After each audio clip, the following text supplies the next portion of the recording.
नमस्कार, मैं कुसुम आप देख रहे राजस्थान धड़कन न्यूज़। बच्चा बड़ा होकर राम बनेगा रावण, ये शिक्षक के हाथ। बच्चों का भविष्य के हिसाब से गढ़े शिक्षक। शिक्षा मंत्री मदन दिलावर।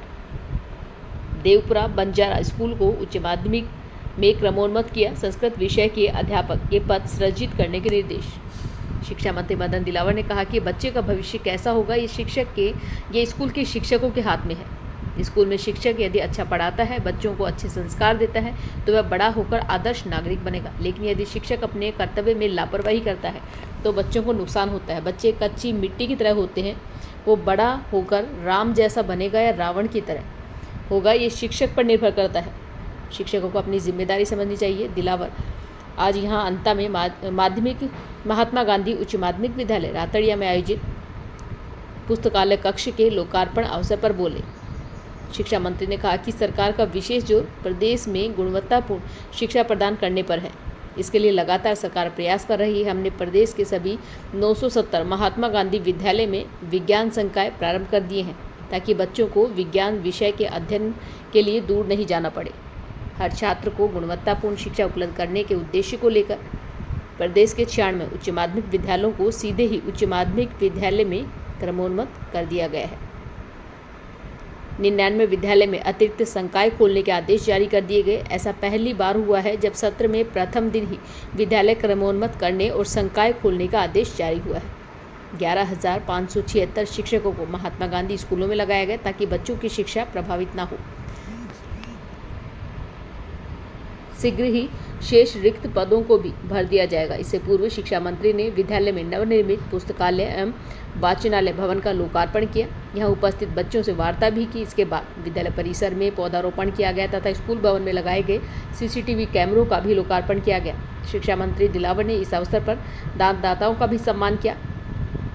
कार्यक्रम में मंत्री दिलावर ने स्कूल में इंटरलॉकिंग के लिए 5 लाख रुपए देने की घोषणा की। इसके अलावा देवपुरा बंजारा स्कूल अंता को उच्च प्राथमिक से उच्च माध्यमिक स्कूल में क्रमोन्नत करने, अलीपुरा उच्च माध्यमिक विद्यालय के अगले वर्ष भवन निर्माण करने की घोषणा की।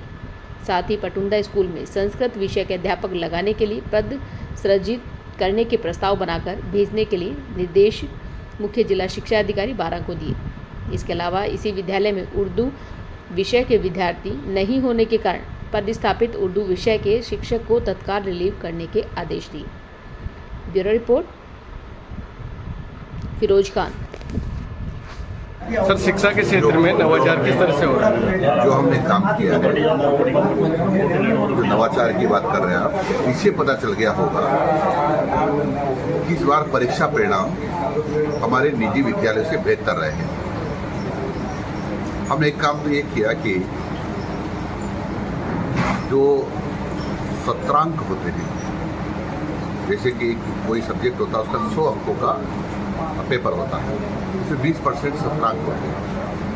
तो अधिकांश टीचर 20 में से 20 देते, कोई ज़्यादा होता तो 18 दे देते, और उधर 80 में से 13 आ जाए या 15 आ जाए तो पास हो जाता है, क्योंकि टोटल जुड़ते हुए 33 हो जाते हैं। तो हमने कहा कि सत्रांक में कुछ भी दो, लेकिन 80 में से 40 नंबर से कम आते हैं तो हमारे विद्यार्थी तो पास जाएंगे, लेकिन गुरुजी फेल हो जाएंगे। और इसके कारण से हमारे अध्यापकों ने अपनी बार पढ़ाई में मन लगाया है।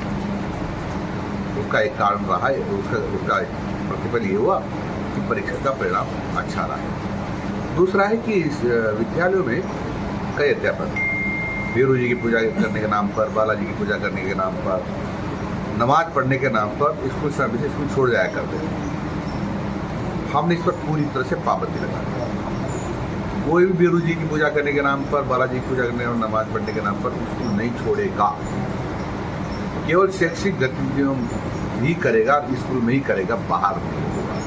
सर, कई स्कूलों के उसके कारण भी बच्चों को पढ़ाने का समय ज़्यादा मिला है, बच्चों को उसका लाभ मिला है। सर, कई स्कूलों में कक्षा क्षतिग्रस्त हो रहे हैं, बच्चों को बैठने में दिक्कत आ रही है, इस बारे में आप किस तरह से?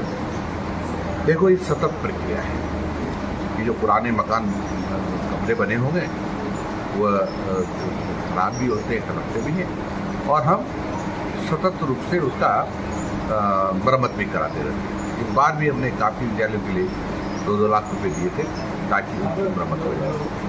हम लगातार नए कमरे ही बनाते हैं, लेकिन सारे कमरे एक साथ बन जाएंगे ऐसा संभव नहीं होता है।